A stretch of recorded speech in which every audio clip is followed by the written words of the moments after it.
गुरुर्ब्रह्मा गुरुर्विष्णु गुरुर्देवो महेश्वरा गुरु साक्षात् परब्रह्म तस्मै श्री गुरुवे नमः।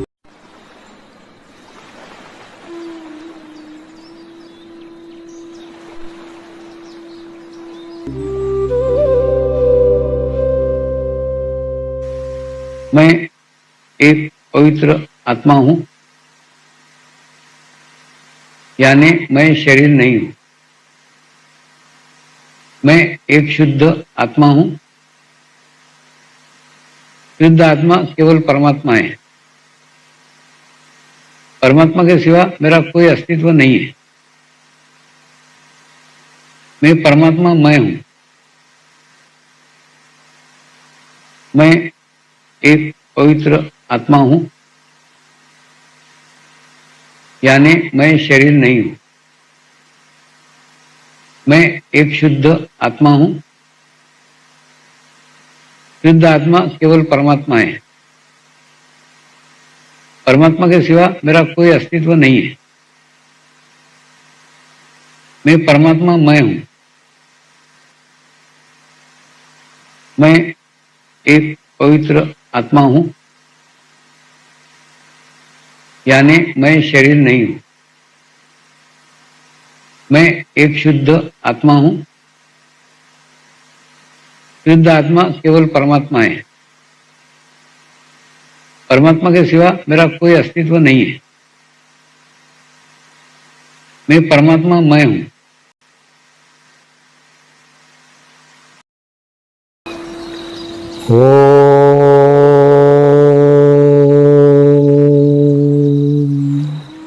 श्री शिवकृपानंद स्वामी नमो नमः। ओम श्री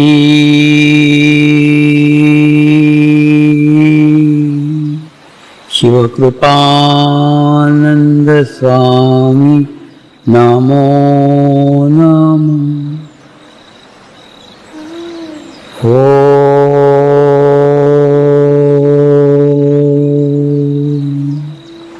श्री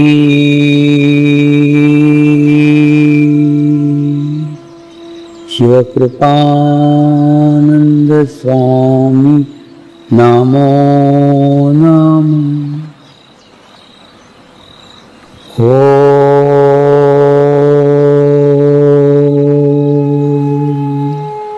श्री शिवकृपानंद स्वामी नमो नमः। ओम श्री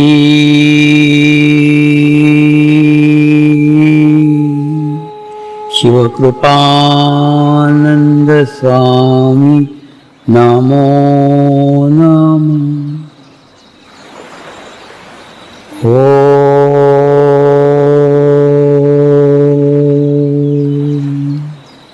श्री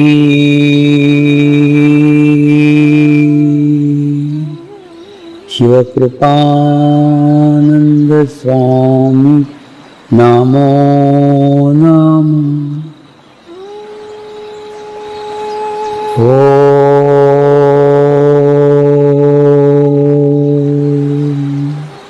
श्री शिवकृपानंद स्वामी नमो नमः। ओम श्री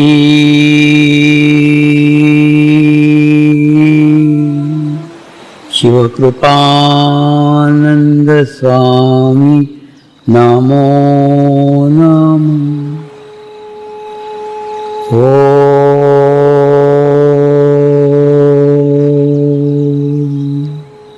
श्री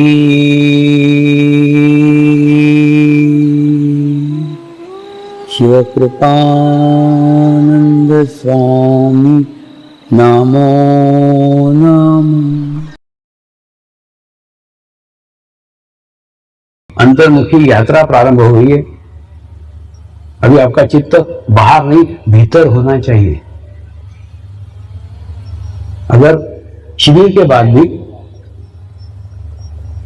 आपका चित्त बाहर जा रहा है,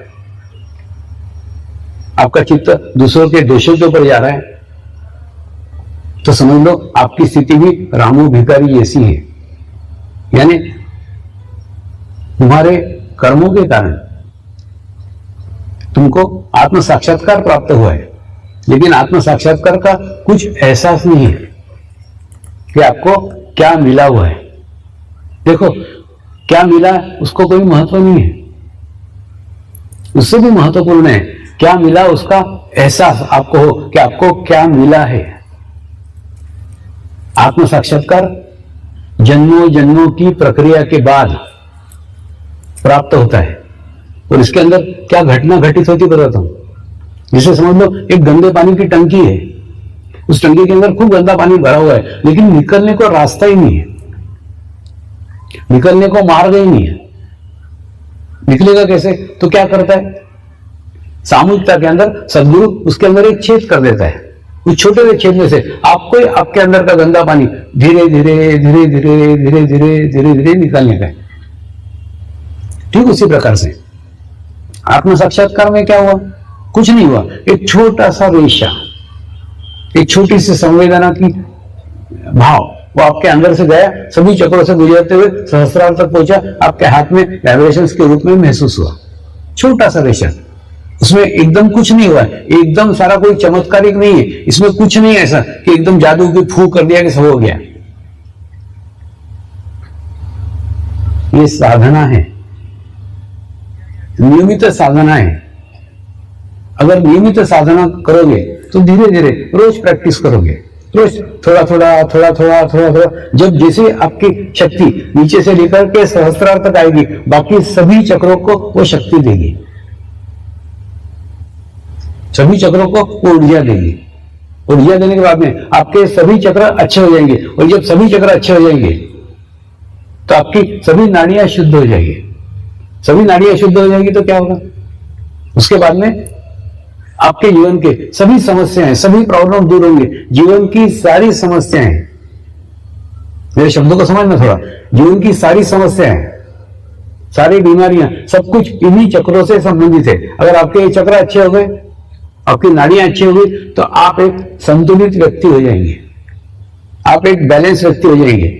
अपने आप को बैलेंस करने में, अपने आप को संतुलित करने में सबसे बड़ी अड़चन, सबसे बड़ी प्रॉब्लम, सबसे बड़ी दिक्कत क्या होती है पता है? वो है हमारा भूतकाल।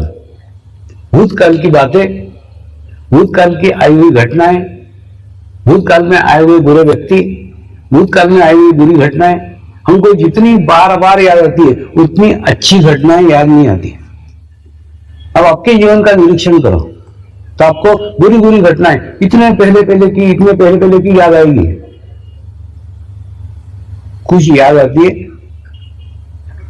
और कुछ हमारे सबकॉन्शियस माइंड में स्टोर रहती है, यानी याद नहीं आती, हम भूल नहीं चुके रहते हैं, लेकिन अंदर बराबर रहती है स्टोर। जैसे मैं कहता हूं कि नहीं, आप कोई भी कर्म कर रहे हो, आपको लगता है कोई नहीं देख रहा है, कोई नहीं देख रहा है, ऐसा नहीं। तुम्हारी आत्मा सतत तो तुम्हारे पे निरीक्षण करते रहती है। तुम कौन सा अच्छा कर्म कर रहे हो, तुम कौन सा बुरा कर्म कर रहे हो, बराबर सब देखते रहती है। और उसके बाद में जैसी आपकी आत्मा प्रकाशित हो जाती, बराबर आपने किए हुए बुरे कर्म आपको दिखना प्रारंभ हो जाते। एक बार जैन मुनियों का एक शिविर लिया था। उस जैन मुनियों के शिविर में एक जैन मुनि को 50 साल पहले उसके हाथ से एक बिल्ली का बच्चा मर गया था, वो याद आ गया और वो रोने लग गया। वो बोले स्वामी जी, इतने दिनों के अंदर कभी उसकी याद नहीं आई, वो घटना भी याद नहीं आई, लेकिन वो घटना घटी थी, वो बचपन में घटी हुई घटना आज भी मेरे सबकॉन्शियस माइंड में थी। जैसे ही आत्म साक्षात्कार को प्राप्त हुए, जैसे ही प्रकाशित हुआ, सारी गलतियां, सारे दोष, सारे पाप सब सामने नजर आ जाते हैं। ऐसी एक घटना एक डॉक्टर के जीवन में भी हुई। जो डॉक्टर गर्भपात करने के लिए एक्सपर्ट माना जाता था, बहुत पुरानी घटना है, अभी तो अपने यहां उसको अवैध कर दिया है। लेकिन जैसे ही उसकी जागृति हुई, जागृति होने के बाद में उसने उसके जीवन काल में जितने गर्भपात किए थे सब एक एक उसके सामने नजर आने लग गए। रात रात भर नींद नहीं आती थी। उसने कहा स्वामी जी जब किया तब नहीं पता चला, लेकिन जैसे ही आत्मा साक्षात्कार प्राप्त हुआ, आत्मा जागृत हुई, आत्मा का प्रकाश हुआ, उस प्रकाश में सब दिखने लग गया। स्वामी जी मैं तो कसाई से भी बुरा आदमी हूं। कसाई तो भी एक छुरी से एकदम गर्दन काट डालता है, या हम एक थप्पड़ से मच्छर को मार देते हैं, एक थप्पड़ से एक मक्खी को मार देते हैं। मैंने तो कई बच्चों को टुकड़े कर करके मारा है, एक एक टुकड़ा तोड़ता था उसका, और तोड़ तोड़ के उस बच्चे को नष्ट करता था। उस बच्चों के चेहरे रात भर मेरे सामने घूम रहे हैं। तो उसके बाद में इतनी आत्मग्लानि में गया, इतनी आत्मग्लानि में गया कि उसने अपने डॉक्टर का पेशा ही छोड़ दिया। उसके बाद में वो एक शिक्षक का पेशा अपना के बच्चों को पढ़ाने लग गया। कहने का अर्थ है तुम जो कुछ करते हो, करते समय तुमको पता नहीं चलता कि तुमने क्या किया है, लेकिन तुम्हारे भीतर वो सब स्टोर होते रहता है। होता है ना, कई बार कई साधक, कई साधिका मृत्यु के समय मुझे याद करते रहते हैं, और जब याद करते हैं तो उनको क्या तकलीफ हो रही है, उनको क्या परेशानी हो रही है, उसका एहसास मुझे होने लग जाता है। जीवन में जितने बुरे कर्म किए हैं, जितने खराब कर्म किए, विशेष तौर पे तुमने तुम्हारे माँ बाप को जितनी तकलीफ दी, वो सब तकलीफें तुमको अंत समय याद आएगी। क्यों याद आएगी? माँ बाप से क्या संबंध है? माँ बाप जड़ है तुम्हारी। होता है ना, जैसे एक पत्ता है, वो खिलता है, बड़ा होता है, बड़ा होने के बाद में फिर पीला होता है, पीला होने के बाद में टूटता है, टूट के कहां गिरता है? जड़ के पास। उसी प्रकार से हमारा जीवन है। हम बच्चा होते हैं, जवान होते हैं, बड़े होते हैं, बूढ़े होते हैं, और बूढ़े होने के बाद में बुढ़ापे में जितने माँ बाप याद आते हैं उतनी जवानी में भी याद नहीं आते। तो ठीक उसी समय, मृत्यु के समय, उन्होंने उनके माँ के साथ में जो बुरा व्यवहार किया वो याद आता है, बाप के साथ में जो बुरा व्यवहार किया वो याद आता है। और सिनेमा शरीर का ऐसे रील चलती रहती है, कंटिन्यूस कंटिन्यूस कंटिन्यूस। तो इच्छा होती है ये सब बंद हो जाए, मैं मर जाऊं, अच्छा है। मृत्यु की भीख मांगते हैं कि वो देखना हम नहीं चाहते, वो जो करा है हमने वो देखना नहीं चाहते, वो सहन नहीं हो रहा है, तो हम चाहते हैं हम जल्दी से मर जाएं, लेकिन मृत्यु भी नहीं आती। इसीलिए कहता हूं तुम किस पोस्ट के ऊपर हो, तुम किस स्थान के ऊपर हो, किस जगह हो, जीवन में कहां पहुंचे हो, उसको कोई मायना नहीं है। मायना है उस पद का, मायना है उस पोस्ट का, मायना है उस स्थान का, उस जगह का, जो मुकाम हासिल किया है उसका सदुपयोग आपने आपके जीवन में क्या किया, उसका उपयोग आपने आपके जीवन में क्या किया, आपको जो मिला वो आपने कितना बांटा, इसके ऊपर आपका सुख निर्भर है। अंत समय में यही आपको शांति प्रदान करेगा, आखिरी समय में यही आपको सुख प्रदान करेगा। तो जीवन में ऐसे कुछ काम करो जो काम अंत समय में, आखिरी समय में आपको आत्म शांति का अनुभव कराए, अन्यथा तो मृत्यु भी बड़ी कठिन है। अपने लगता है मृत्यु आसान है, चट से मर जाते, ऐसा नहीं है। उसके बाद में मृत्यु से भी भयानक स्थिति और भयानक अवस्था लोगों को झेलना पड़ती है। आज्ञा चक्र में हमारी भूतकाल की इतनी बातें बैठी रहती, इतनी ये रहती है। दूसरा, भूतकाल को कोई भी भुला नहीं सकता, मैं भी नहीं भुला सकता, आप भी नहीं भुला सकते, कोई नहीं भुला सकते। भूतकाल को केवल और केवल समर्पित किया जा सकता है। तो आज आप सब मर जाओ, सारा भूतकाल मुझे समर्पित कर दो गुरु दक्षिणा के रूप में। मैं आपको आश्वासन देता हूं, मैं आपको स्वर्णिम भविष्य दूंगा।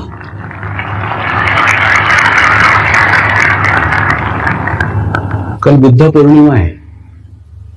आज इस मैदान से बाहर निकलो ना, तो एकदम छोटे नन्हे बच्चे बनकर के बाहर निकलो। सारा भूतकाल समाप्त हो गया है।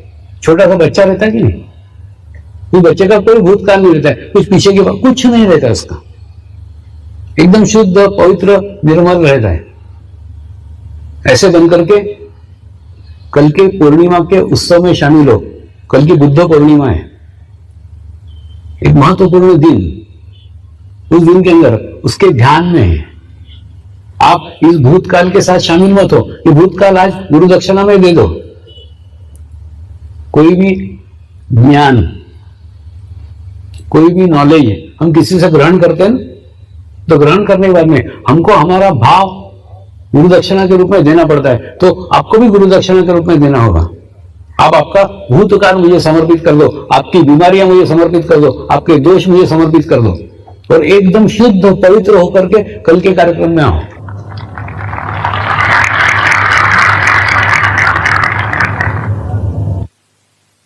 मैं चाहता हूं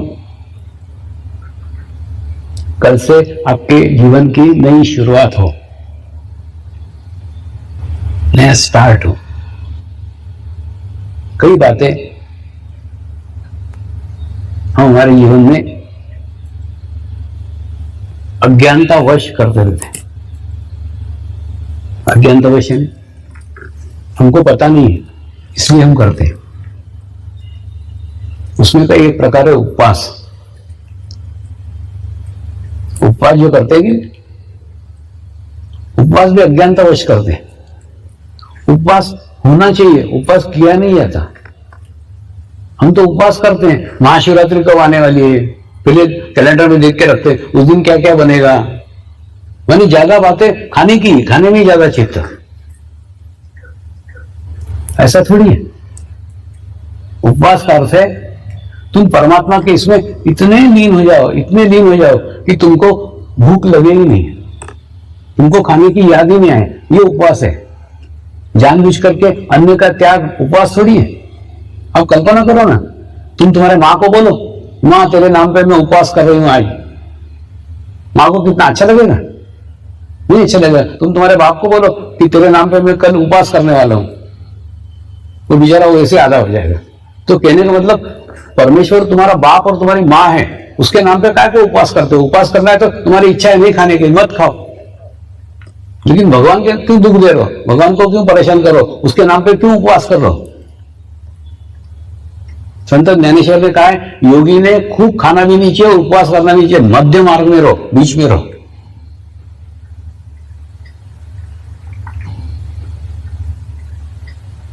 आपके घर मान लो एक आदमी सहेली आपको मिलने के लिए आई, और मिलने के बाद में आप इतने प्रेम से मिल रही है उसको, इतने प्रेम से मिल रही है, वो आपसे प्रेम से मिल रही, आप उससे प्रेम से मिल रही। 2 घंटे तक उसको तुमने पानी तक को नहीं पूछा। ये आपका उपवास हो गया, यानी किया नहीं, ऑटोमेटिकली हो गया। ठीक उसी प्रकार से आप ध्यान में इतने लीन हो जाओ, इतने लीन हो जाओ कि आपको दिन भर में खाने की याद ही नहीं आए। अगर ऐसा होता है तो ये उपवास है। इंटेंशनली, जब ऐसे आज मंगलवार है तो आज गुरुवार है, ऐसे वार को निकाल करके अगर उपवास करोगे, वो उपवास में वो अनशन है। और क्यों दुख दे रहे हो परमात्मा को बेकार में? खूब खाओ भी मत और उपवास भी मत करो, बीच में रहो, मध्य मार्ग में रहो। मध्य मार्ग में रहोगे तो ही प्रोग्रेस होगी, तो ही प्रगति होगी। और जैसे उपवास के बारे में गलत धारणा है, वैसे ही ब्रह्मचर्य के बारे में गलत धारणा है। ब्रह्मचर्य का अर्थ है चित्त से आप शुद्ध रहे, चित्त से आप ब्रह्मचारी रहे। मैं आपको एक दो सन्यासियों की कहानी बताता हूं, इससे मैं क्या कहना चाहता हूं आपके समझ में आ जाएगा। एक पहाड़ के ऊपर कुछ सन्यासियों का आश्रम था और वो गुरु ने नियम बना के रखे थे, उस आश्रम में कोई भी स्त्री का आवागमन वे अवैध था, किसी को भी आने नहीं देते थे, निषेध था। उसके बाद में किसी से स्त्री से बात करना, किसी स्त्री से मिलना एकदम निषेध था, किसी को उसकी परमिशन नहीं थी। एक बार उसके दो शिष्य पड़ोस के एक आश्रम में कोई कार्य से गए और उसके बाद में जब वापस आ रहे थे तो एक पुल के ऊपर से वापस आ रहे थे तो वहां देखा कि एक स्त्री नदी में डूब रही है और उसके बाद में बचाओ बचाओ चिल्ला रही है। तो उसकी आवाज जैसे ही सुनी तो जो एक नंबर का शिष्य था उसने एकदम नदी में छलांग लगा दी और छलांग लगा करके उस स्त्री को बचाया, उठा करके उसको किनारे पे लाया, किनारे पे लाके उसको उल्टा किया, उसके पेट में से पानी निकाला। जब वो नॉर्मल होकर के बैठ गई तो उसने इसको धन्यवाद दिया, इसने उसको नमस्कार किया, उसने इसको नमस्कार किया। उसके बाद में वो दूसरे शिष्य के साथ आश्रम में आ गया और दूसरे शिष्य ने गुरु जी को कंप्लेंट की, गुरु जी को शिकायत की, गुरु जी आज हम गए थे ना वो उस आश्रम में, आते समय एक नदी में एक स्त्री डूब रही थी और इसने कूद करके उस स्त्री को बचाया, उसको हाथ लगाया, उसको किनारे पे लाया। गुरु जी ने कहा उसने तो किनारे पे लाया, तू तो यहां लेके आया है।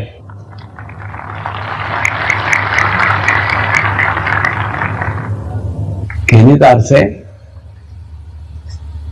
तुम क्या करते हो उसको कोई महत्व नहीं है,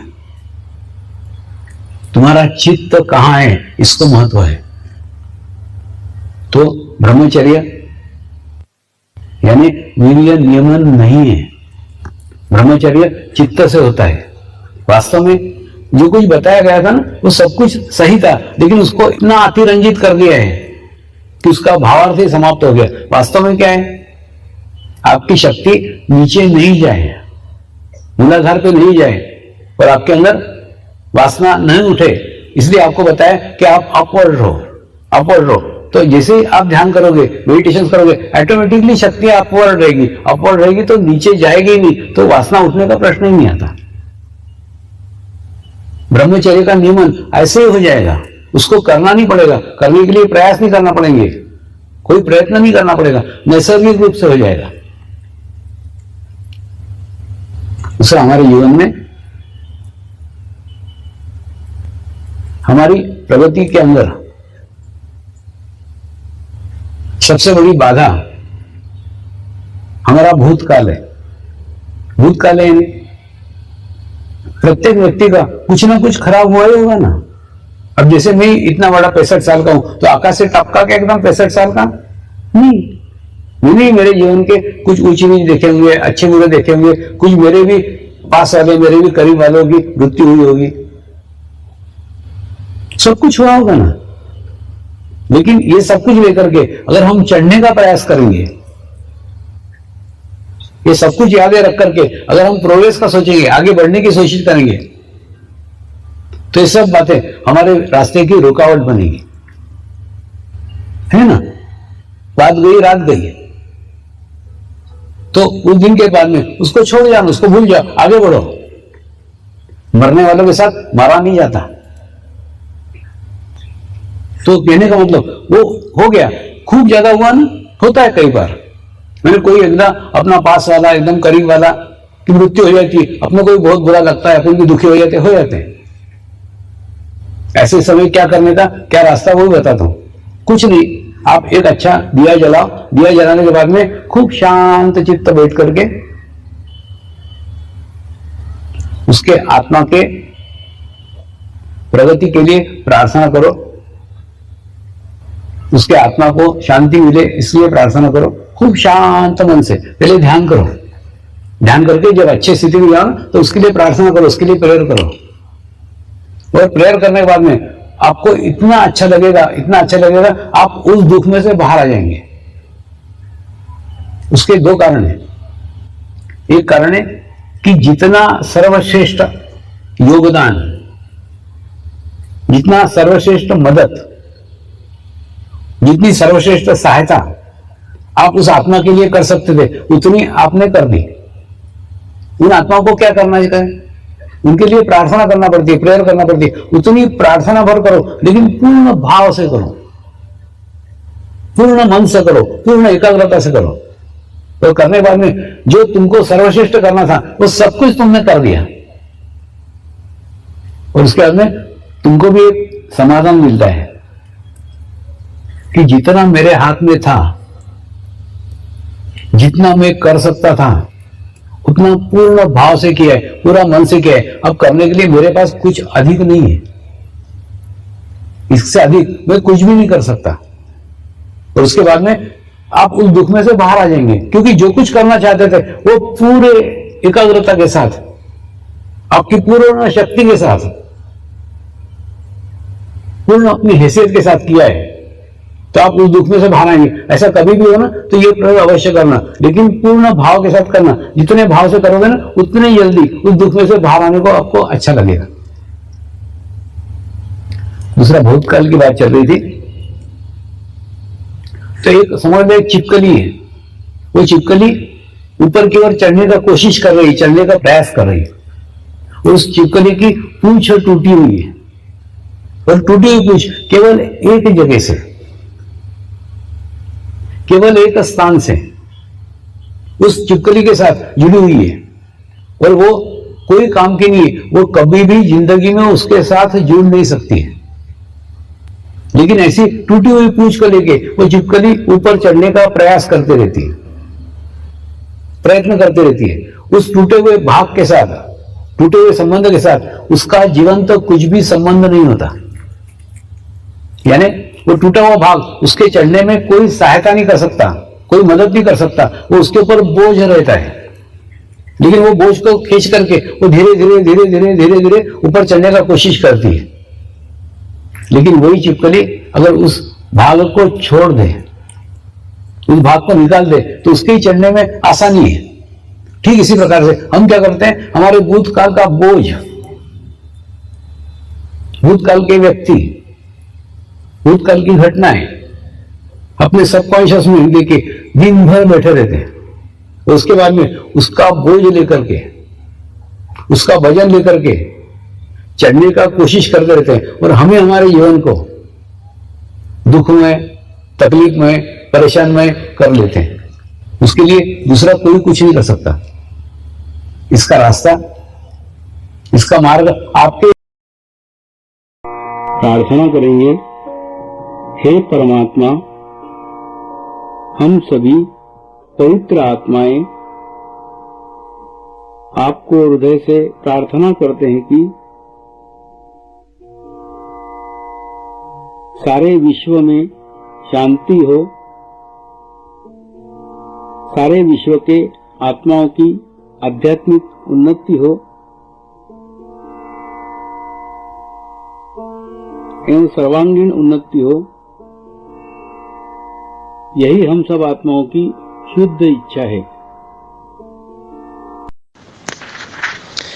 हे परमात्मा, हम सभी पवित्र आत्माएं आपको हृदय से प्रार्थना करते हैं कि हमारे सद्गुरु श्री शिव कृपानंद स्वामी जी का स्वास्थ्य सदैव अच्छा रहे, उनकी आयु दीर्घ हो।